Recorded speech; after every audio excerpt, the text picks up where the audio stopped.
All, welcome back to Megha vlogs. ಎಲ್ಲರೂ ಹೇಗಿದ್ದೀರಾ?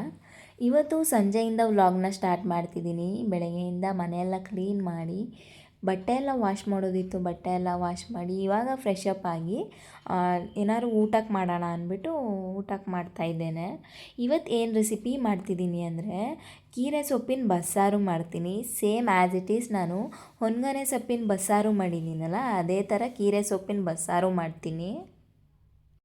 ನಾವೆಷ್ಟೇ fancy ಫುಡ್ಸ್ನ ಮಾಡಿಕೊಂಡ್ರೂ ಕೊನೆಗೆ ಉಪ್ಸಾರು ಬಸ್ಸಾರು ಅನ್ನೋದು ಮಾಡ್ಕೊಳ್ಳೇಬೇಕು. ಇಲ್ಲಾಂದರೆ ದಿನಗಳೇ ಇನ್ಕಂಪ್ಲೀಟ್ ಅನಿಸುತ್ತೆ ಅಲ್ವಾ? ಅದಕ್ಕೆ ಇವತ್ತು ನಾನು ಕೀರೆ ಸೊಪ್ಪಿನ ಬಸ್ಸಾರು ಮಾಡ್ತಿದ್ದೀನಿ. ಬನ್ನಿ ಇವಾಗ ಕೀರೆ ಸೊಪ್ಪಿನ ಬಸ್ಸಾರು ಮಾಡೋದು ಹೇಗೆ ಅಂತ ತೋರಿಸ್ತೀನಿ. ಇನ್ನೇನು ಪುಟ್ಟ ಕೂಡ ಹೊತ್ತಾಯಿತು, ಅಂದರೆ ಟೈಮ್ ಆಯಿತು ಪುಟ್ಟ ಕೂಡ ಬರೋದು. ಬನ್ನಿ ಇವಾಗ ಕೀರೆ ಸೊಪ್ಪಿನ ಬಸ್ಸಾರು ಮಾಡೋದು ಹೇಗೆ ಅಂತ ತೋರಿಸ್ತೀನಿ. ಇವಾಗ ಇನ್ನೊಂದೇನೆಂದರೆ, ನಾನು ಅಂಗಡಿಯಿಂದ ಕೀರೆ ಸೊಪ್ಪನ್ನ ತಂದಿಲ್ಲ, ನಮ್ಮತ್ತೆ ಊರಿಂದ ತಂದಿದ್ದರು. ಅಂದರೆ ನಮ್ಮ ಚಿಕ್ಕಮ್ಮ ಅವರು ಬೆಳೀತಾರೆ ಕೀರೆ ಸೊಪ್ಪನ್ನ. ನಮ್ಮತ್ತೆ ಬರಬೇಕಾದ್ರೆ ಬೆಂಗಳೂರಿಗೆ ನಮ್ಮನ್ನ ನೋಡೋಕ್ಕೆ, ಆವಾಗ ಅವರು ತಂದಿದ್ದರು ಕೀರೆ ಸೊಪ್ಪನ್ನ. ಅದು ಹಾಗೆ ಇಟ್ಟಿದ್ದೆ. ನಾನು ಇವತ್ತು ಮಾಡ್ತಿದ್ದೀನಿ ನೋಡಿ. ನಾನು ಎಷ್ಟು ಚೆನ್ನಾಗಿದೆ ನೋಡಿ ಬೆಳೆದಿರೋದು. ಅಂಗಡಿಲಿ ತಗೊಂಡ್ರೆ ಈ ಥರ ಟೇಸ್ಟ್ ಬರೋಲ್ಲ, ಬೆಳೆದಿರೋ ಟೇಸ್ಟು. ಇವಾಗ ಕೀರೆ ಸೊಪ್ಪನ್ನ ತೊಗೊಂಡು ಇಟ್ಕೊಂಡಿದ್ದೀನಿ ತೊಳ್ಕೊಂಡು. ನೆಕ್ಸ್ಟ್ ಇವಾಗ ನಾನು ಒಂದು ಕುಕ್ಕರಿಗೆ 1 ಗ್ಲಾಸಷ್ಟು ಹುಳ್ಳಿಕಾಳನ್ನ ಹಾಕೋತಿದ್ದೀನಿ. ಅಂದರೆ ನೀವು ಹುಳ್ಳಿಕಾಳು ಹಾಕೋಬೋದು, ಇಲ್ಲ ಬೇಳೆನಾದರೂ ಹಾಕೋಬೋದು. ನಾನಿಲ್ಲಿ ಹುಳ್ಳಿಕಾಳು ಹಾಕೋತಿದ್ದೀನಿ. ಇವಾಗ ಹುಳ್ಳಿಕಾಳನ್ನ ಚೆನ್ನಾಗಿ ತೊಳ್ಕೊಂಡು, ಹುಳ್ಳಿಕಾಳು ಬೇಯೋದಕ್ಕೆ ಎಷ್ಟು ನೀರು ಬೇಕೋ ಅಷ್ಟು ನೀರನ್ನ ಹಾಕಿ ಚೆನ್ನಾಗಿ ಬೇಯಿಸ್ಕೋಬೇಕು. ಅಂದರೆ ಮೀಡಿಯಮ್ ಫ್ಲೇಮ್ನಲ್ಲಿ ಇಟ್ಟು ಒಂದು 3 ವಿಜಿಲ್ ಹೊಡ್ಸ್ಕೊಂಡ್ರೆ ಆಯಿತು. ಐ ಫ್ಲೇಮಲ್ಲಿ ಇಟ್ಟರೆ ನೀವು ಒಂದು 5 ಆದರೂ ಹೊಡ್ಸ್ಕೋಬೇಕಾಗುತ್ತೆ. ಯಾಕಂದರೆ ಹುಳ್ಳಿಕಾಳನ್ನ ಉಣ್ಣೆ ಹಾಕಿಲ್ಲ ಅಲ್ವಾ? ಉಣ್ಣೆ ಹಾಕಿದ್ರೆ ಬೇಗ ಬೆಂದೋಗ್ಬಿಡುತ್ತೆ. ಉಣ್ಣೆ ಹಾಕಿಲ್ಲ ಅಂದರೆ ಮೀಡಿಯಮ್ ಫ್ಲೇಮ್ನಲ್ಲಿ ಇಟ್ಟು ಬೇಯಿಸ್ಕೋಬೇಕು ನೀವು ನಿಧಾನಕ್ಕೆ. ಹುಳ್ಳಿಕಾಳು ಅಷ್ಟು ಬೇಗ ಬೇಯ್ಕೊಳ್ಳೋದಿಲ್ಲ. ಏನು ಗೊತ್ತಾ, ಇದ್ರ ಜೊತೆಗೆ ಒಂದು ಟೊಮೊಟೊ ಕೂಡ ಆ್ಯಡ್ ಮಾಡ್ಕೊಳ್ಳಿ. ಇವಾಗಲೇ ಆ್ಯಡ್ ಮಾಡ್ಕೊಬಿಟ್ರೆ ಬೇಯ್ಕೊಳ್ಳುತ್ತೆ. ಇಲ್ಲಾಂದರೆ ನೀವು ಸೊಪ್ಪು ಬೇಯಿಸ್ಕೊತೀರಲ್ಲ ಆವಾಗಲೂ ಕೂಡ ಹಾಕ್ಕೋಬೋದು. ಅದಾಗಿದ್ದಾದಮೇಲೆ ಹುಳ್ಳಿಕಾಳು ಬೇಯೋದಕ್ಕೆ ಎಷ್ಟು ರುಚಿ ಬೇಕು ಅಂದರೆ ರುಚಿಗೆ ತಕ್ಕ ಸ್ವಲ್ಪ ಹಾಕ್ಕೊಳ್ಳಿ. ಉಪ್ಪೇನು ಜಾಸ್ತಿ ಏನು ಬೇಕಾಗಿಲ್ಲ, ಸ್ವಲ್ಪ ಹಾಕ್ಕೊಂಡಿದ್ರೆ ಆಯಿತು. ಆಮೇಲೆ ಸೊಪ್ಪು ಹಾಕ್ತಿರಲ್ಲ ಆಗಲೂ ಸ್ವಲ್ಪ ಉಪ್ಪು ಹಾಕ್ಕೋಬೋದು ನಾವು. ಇವಾಗ ಉಪ್ಪೆಲ್ಲ ಹಾಕಿ ಸ್ವಲ್ಪ ಆಯಿಲ್ನೂ ಕೂಡ ಅಂದರೆ ಸ್ವಲ್ಪ ಒಂಚೂರು ಹಾಕ್ಕೊಳ್ಳಿ, ಎಣ್ಣೆ ಹಾಕ್ಕೊಳ್ಳಿ. ಆವಾಗ ಚೆನ್ನಾಗಿ ಬೇಯ್ಕೊಳ್ಳುತ್ತೆ. ಆಮೇಲೆ ಒಂದು ಟೊಮೊಟೊ ಹಾಕಿ ವಿಜಿಲ್ ಬರ್ಸ್ಕೊಳ್ಳಿ, 3 ವಿಜಿಲ್ ಬರ್ಸ್ಕೊಳ್ಳಿ.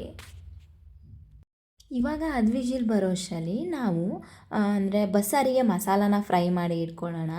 ಇವಾಗ ಒಂದು ಪ್ಯಾನಿಗೆ ಸ್ವಲ್ಪ ಎಣ್ಣೆ ಹಾಕಿ 2 ಈರುಳ್ಳಿ ಕಟ್ ಮಾಡಿ ಹಾಕೋತಿದ್ದೀನಿ. ಉದ್ದುದಾಗೆ ಕಟ್ ಮಾಡಿ ಹಾಕೋತಿದ್ದೀನಿ, ಯಾಕಂದರೆ ಗ್ರೈಂಡ್ ಮಾಡ್ಕೋಬೇಕಲ್ವ.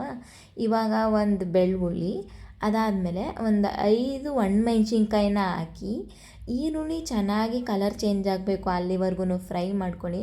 ಅಂದರೆ ಕಲರ್ ಚೇಂಜ್ ಆಗೋದು ಗೊತ್ತಾಗುತ್ತಲ್ವ, ಈರುಳ್ಳಿ ಸ್ವಲ್ಪ ಬ್ರೌನಿಷ್ ಕಲರ್ ಬರೋವರೆಗೂ ಫ್ರೈ ಮಾಡಿಕೊಂಡು, ಅದಾಗಿದ್ದಾದಮೇಲೆ 1 ಸ್ಪೂನ್ ಜೀರಿಗೆ, 1 ಸ್ಪೂನ್ ಮೆಣಸು ಇಷ್ಟೂ ಹಾಕಿ ಚೆನ್ನಾಗಿ ಫ್ರೈ ಮಾಡ್ಕೊಳ್ಳಿ. ತಿರ್ಗಾ ಇನ್ನೊಂದು 1 ಮಿನಿಟ್ ಫ್ರೈ ಮಾಡ್ಕೊಳ್ಳಿ.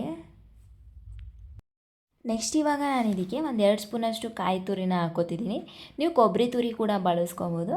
ಕಾಯಿ ತುರಿ ಹಾಕಿ ಅದು ಸ್ವಲ್ಪ 1 ಮಿನಿಟ್ ಒಂಚೂರು ಬಾಡಿಸ್ಕೊಂಡ್ರೆ ಆಯಿತು. ಇವಾಗ ಇದನ್ನು ಸೈಡಿಗೆ ಇಟ್ಕೊಳ್ಳಿ, ಆರಲಿ. ಇವಾಗ ನೋಡಿ ನಾನು ಕುಕ್ಕರ್ನ ಮುಚ್ಚಿದೆ ಅಲ್ವಾ, ಅಂದರೆ ವಿಜಿಲ್ ಬರ್ಸ್ಕೊಳ್ಳೋದಕ್ಕೆ ಹುಳ್ಳಿಕಾಳನ್ನ. ಇವಾಗ ನೋಡಿ ಹುಳ್ಳಿಕಾಳು ಚೆನ್ನಾಗಿ ಬೆಂದಿದೆ, ನೀವು ನೋಡ್ಬೋದು. ಇಲ್ಲಿ ನಾನು ಮುಟ್ಟು ಕೂಡ ನೋಡ್ತಿದ್ದೀನಿ. ಇವಾಗ ಇದಕ್ಕೆ ಸ್ವಲ್ಪ ಒಂದು ಲೋಟ 2 ಲೋಟ ಅಂದರೆ ಸೊಪ್ಪು ಬೇಯೋದಕ್ಕೆ ಎಷ್ಟು ನೀರು ಬೇಕು ಅಷ್ಟು ನೀರನ್ನ ಹಾಕ್ಕೊಳ್ಳಿ. ನೀವು ಹುಳ್ಳಿಕಾಳು ಬೇಯೋದಕ್ಕೆ ನೀರು ಹಾಕಿದ್ರಿ, ಆದರೆ ಅದೆಲ್ಲ ಸುಂಡೋಗ್ಬಿಟ್ಟಿರುತ್ತೆ, ಹುಳ್ಳಿಕಾಳು ಬೆಂದಿರುತ್ತೆ ಅಲ್ವಾ. ಇವಾಗ ಇನ್ನೊಂದು ಸ್ವಲ್ಪ ಅದಕ್ಕೆ ನೀರನ್ನ ಆ್ಯಡ್ ಮಾಡಿಕೊಂಡು ಸೊಪ್ಪನ್ನ ತುಂಬ್ಕೊಳ್ಳಿ. ಅಂದರೆ ನಾನು ಕೀರೆ ಸೊಪ್ಪು ಆಗಲೇ ತೊಳೆದು ಇಟ್ಕೊಂಡಿದ್ನಲ್ಲ, ಆ ಕೀರೆ ಸೊಪ್ಪನ್ನ ತುಂಬಿ ಒಂದು 5 ನಿಮಿಷ ಸೊಪ್ಪು ಚೆನ್ನಾಗಿ ಬೇಯಬೇಕು, ಅಲ್ಲಿವರೆಗೂ ಬೇಯಿಸ್ಕೊಳ್ಳಿ. ನೀವು ನೋಡ್ಬೋದು ಇಲ್ಲಿ ನಾನು ಎಷ್ಟು ಚೆನ್ನಾಗಿ ಬೇಯಿಸ್ಕೊಂಡಿದ್ದೀನಿ ನೋಡಿ.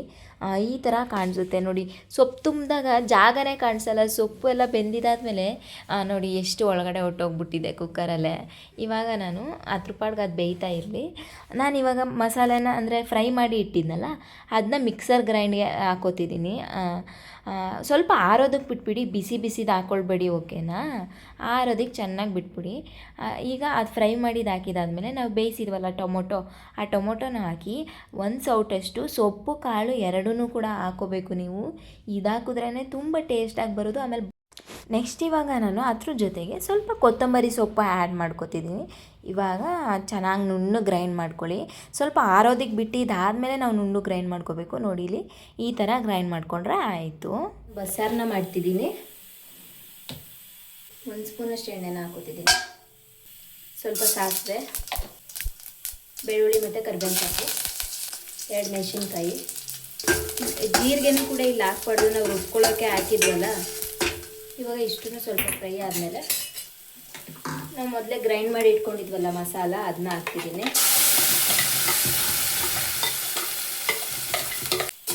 ಇದನ್ನೇನು ಫ್ರೈ ಮಾಡ್ಕೊಳ್ಬೇಕಾಗಿಲ್ಲ, ನಾವು ಎಣ್ಣೆಲೇ ಫ್ರೈ ಮಾಡಿ ರುಬ್ಕೊಂಡಿದ್ದಲ್ವಾ, ಅದಕ್ಕೆ ಏನು ಫ್ರೈ ಮಾಡಬೇಕಾಗಿಲ್ಲ. ಸೊಪ್ಪು ಮತ್ತು ಕಾಳನ್ನ ಬೇಯಾಕಿದ ನೀರಿತ್ತಲ್ಲ, ಅದನ್ನ ಹಾಕ್ತಿದ್ದೀನಿ. ನೋಡಿ, ಕನ್ಸಿಸ್ಟೆನ್ಸಿ ನೋಡ್ಕೊಂಡು ನೀರನ್ನ ಹಾಕ್ಕೊಳ್ಳಿ. ಜಾಸ್ತಿ ತೆಳುವಾಗಿದ್ರೆ ಚೆನ್ನಾಗಿರಲ್ಲ ಬಸ್ಸಾರು, ಮೀಡಿಯಮಾಗಿರಬೇಕು. ಹಾಕ್ಕೊಳ್ಳಿ. ಏನು ಗೊತ್ತಾ, ಹುಳ್ಳಿಕಾಳನ್ನ ಬೇಯೋಕ್ಕೆ ಉಪ್ಪು ಹಾಕಿದ್ರಿ ಅಲ್ವಾ, ನೋಡ್ಕೊಂಡು ಹಾಕ್ಕೊಳ್ಳಿ. ಇವಾಗ ಒಂದು ಕುದಿ ಬಂದರೆ ಬಸ್ಸಾರು ರೆಡಿ ಆಯಿತು. ಜಾಸ್ತಿ ಏನು ಕುದಿಸ್ಕೋಬೇಕಂತೇನಿಲ್ಲ, ಒಂದೇ ಕುದಿ ಸಾಕು. ನಾವು ಮೊದಲೇ ಎಲ್ಲ ಫ್ರೈ ಮಾಡ್ಕೊಂಡಿದ್ವಿ ಅಲ್ವಾ, ಹಸಿ ವಾಸನೆ ಎಂತ ಇರಲ್ಲ, ಬರೀ ಒಂದು ಕುದಿ ಬಂದರೆ ಸಾಕು. ಇವಾಗ ನಾವು ಸೊಪ್ಪನ್ನ ಒಗ್ಗರಣೆ ಮಾಡ್ಕೊಳ್ಳೋಣ. ಒಂದು ಬಾಣಲೆ ಇಟ್ಕೊಂಡಿದ್ದೀನಿ. ಇವಾಗ ಚಿಕ್ಕದಾಗಿ ಕಟ್ ಮಾಡಿ ಇಟ್ಕೊಂಡಿದ್ದೀನಿ ಈರುಳ್ಳಿನ, ಅದನ್ನು ಹಾಕ್ತಿದ್ದೀನಿ. ಒಂದು ಹಾಕಿದ್ದೀನಿ ಈರುಳ್ಳಿನ, ದೊಡ್ಡ ಸೈಜ್ದು. ಇವಾಗ ಕಲರ್ ಚೇಂಜ್ ಆಗೋವರೆಗೂ ಫ್ರೈ ಮಾಡ್ಕೊಳ್ಳಿ.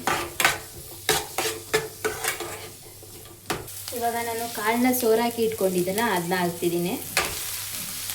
ಕಾಳನ್ನ ಮತ್ತು ಸೊಪ್ಪನ್ನ ನೀರು ಸೋರಾದ್ಮೇಲೆ ಹಾಕ್ಕೊಳ್ಳಿ. ಏನು ಫ್ರೈ ಆಗಬೇಕಾಗಿಲ್ಲ, ಈರುಳ್ಳಿ ಜೊತೆ ಮಿಕ್ಸ್ ಆದರೆ ಸಾಕು. ಈರುಳ್ಳಿ ಹಾಕಿದ್ರೆ ಚೆನ್ನಾಗಿರುತ್ತೆ. ಕಾಳು ಮತ್ತು ಸೊಪ್ಪನ್ನ ಅಂತ ಫ್ರೈ ಮಾಡ್ಕೊತಿದ್ದೀನಿ.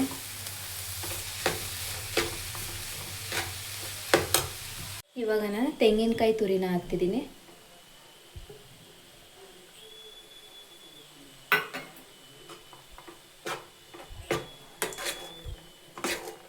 ಕೀರೆ ಸೊಪ್ಪಿನ ಪಲ್ಯ ರೆಡಿ ಆಯಿತು.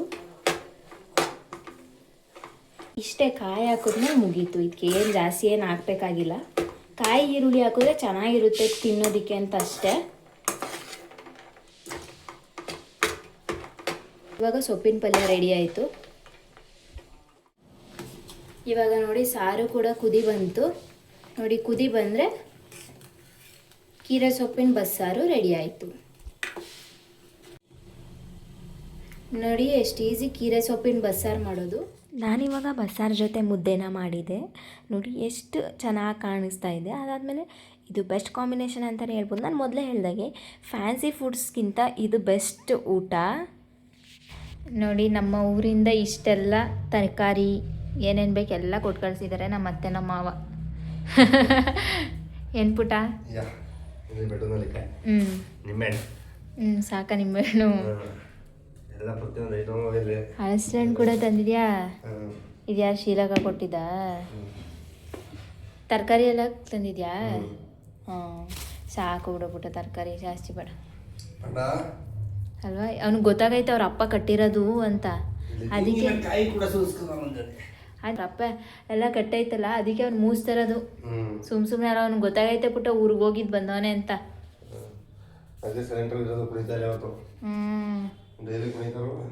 ಅದೇನದು ಪುಟ್ಟ ಬಾಕ್ಸಲ್ಲಿ? ಮಧುರೋಡೆ. ಓಹೋ ಹೋ ಹೋ. ಇವ್ ನಮ್ಮ ಪಾಂಡ. ಇಲ್ಲಿ ಹಡ್ಲುಕಾಯಿ, ಕೀರೆ, ಹೀರೆಕಾಯಿ, ಇಷ್ಟು ತರಕಾರಿಗಳು ನಮ್ಗೆ 2 ವಾರ ಆಯ್ತದ ಪುಟ್ಟ. ಇಲ್ಲೇನು ತಗೊಳಂಗೆ ಇಲ್ಲ ಅಲ್ವಾ? ಹೂವು ಕೂಡ ಕೊಟ್ಟು ಕಳ್ಸೈತೆ ಅಮ್ಮ. ಜಾಸ್ತಿ ತರಕಾರಿ ಏನು ತಗೊಂಡೇ ಇಲ್ಲ ಅಲ್ವಾ ನಾವಿಲ್ಲಿ, ಎಲ್ಲ ಊರಿಂದನೇ. ಕಪ್ಪೆಲ್ಲ ಐಕ ಬಂದ್ಬಿಟ್ಟಿದ್ಯಾ? ಫುಲ್ ಸೇರತ್ತೆ ಹಾಕಿ ಕಳಿಸಿದ್ದು. ಚಿಕನ್ ಎಲ್ಲ ಊಟ ಮಾಡ್ಕೊಂಡು ಬಂದನವ, ಅದಕ್ಕೆ ಚಿಕನ್ ತಿಂದ. ಸೂಪರ್. ಪುಟ್ಟ ಇವತ್ತು ಬೆಳಗ್ಗೆ ಊರಿಗೆ ಹೋಗಿದ್ದು ಬಂದಿದ್ರಲ್ವ, ಅಲ್ಲಿಂದನೇ ತರಕಾರಿ ಪ್ರತಿಯೊಂದು ಐಟಮ್ಸು ಅಲ್ಲಿಂದನೇ ತಂದಿದ್ರು. ಏನು ಗೊತ್ತಾ, ನಾವು ಇಲ್ಲಿ ಏನೂ ತಗೊಳ್ಳಲ್ಲ, ಅಲ್ಲೇ ನಮ್ಮ ಮಾವ ಮತ್ತು ನಮ್ಮ ಅತ್ತೆ ಇಬ್ಬರೂ ಕೊಟ್ಟು ಕಳಿಸ್ಬಿಡ್ತಾರೆ. ಏನಂದರೆ ನಾವು 2 ವಾರಕ್ಕೆ ಒಂದ್ಸತಿನಾದರೂ ಊರಿಗೆ ಹೋಗಿರ್ತೀವಿ ಅಲ್ವಾ, ಅಲ್ಲಿಂದನೇ ತಂದುಬಿಡ್ತೀವಿ. ಪ್ರತಿಯೊಂದು ಸೊಪ್ಪು, ಮೆಣಸಿನ್ಕಾಯಿ ಎಲ್ಲ ಅಲ್ಲಿಂದನೇ ತಂದುಬಿಡ್ತೀವಿ.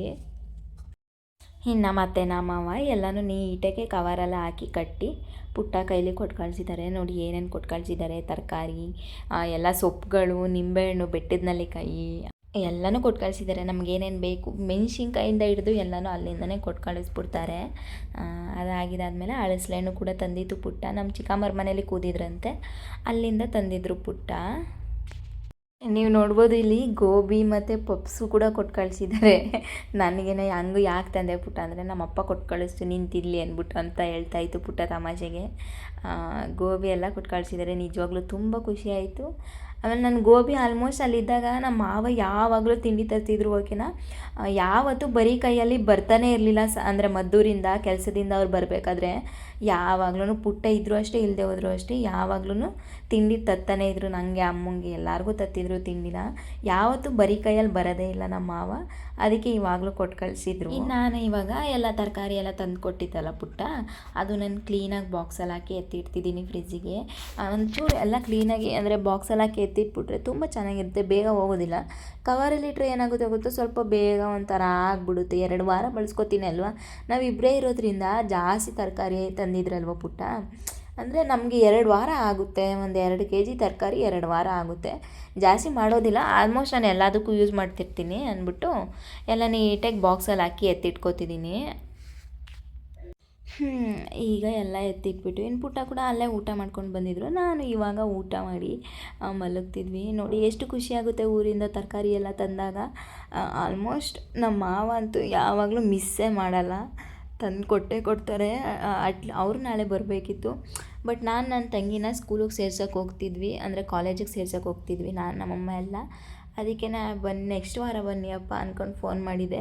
ಹೆಂಗೆ ಗೊತ್ತಾ, ಪಾಂಡುನ ಅವರು ತುಂಬ ಮಿಸ್ ಮಾಡ್ಕೋತಿದ್ದಾರೆ. ಅವ್ರಿಗೆ ಪಾಂಡುನ ನೋಡಬೇಕು ಅಂತ ಅನ್ನಿಸ್ಬಿಟ್ಟೈತೆ, ಅದಕ್ಕೆ ಬರ್ತೀನಿ ಅಂತ ಇದ್ರು. ಏನು ಗೊತ್ತಾ, ನನ್ನ ಪುಟ್ಟನ ನೋಡೋದಕ್ಕಿಂತ ಅವ್ರು ಪಾಂಡುನ ನೋಡೋಕ್ಕೆ ಬರ್ತಿರೋದು.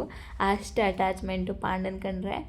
ಪಾಂಡನ ಊರಲ್ಲಿ 1 ವಾರ ಬಿಡೋಣ, ನೆಕ್ಸ್ಟ್ ಯಾವಾಗಾದ್ರೂ.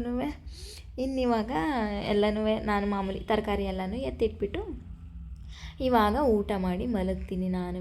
ಏನು ಗೊತ್ತಾ, ಆಗಲೇ ಟೈಮು ಕೂಡ ಆಗಿದೆ, ಪುಟ್ಟ ಕೂಡ ಬಂದಿದ್ದು ಲೇಟು. ನೀವು ಕೂಡ ಈ ಈಸಿ ರೆಸಿಪಿನ ಅಂದರೆ ಬಸ್ಸಾರು ರೆಸಿಪಿನ ಟ್ರೈ ಮಾಡಿ, ಕಮೆಂಟ್ ಕೂಡ ಮಾಡಿ ಹೇಗಿದೆ ಅಂತ. ಯಾರೆಲ್ಲ ನನ್ನ ವೀಡಿಯೋನ ನೋಡ್ತಿದ್ದೀರಾ ಸಬ್ಸ್ಕ್ರೈಬ್ ಮಾಡ್ಕೊಂಡು ನೋಡಿ ದಯವಿಟ್ಟು. ಇನ್ನು ಇವತ್ತಿನ ವ್ಲಾಗ್ ಇಲ್ಲಿಗೆ ಎಂಡ್ ಮಾಡ್ತಿದ್ದೀನಿ. ನಾನು ಊಟ ಮಾಡಿ ಇವಾಗ ಮಲಗ್ತೀನಿ. Thank you, lots of love to you.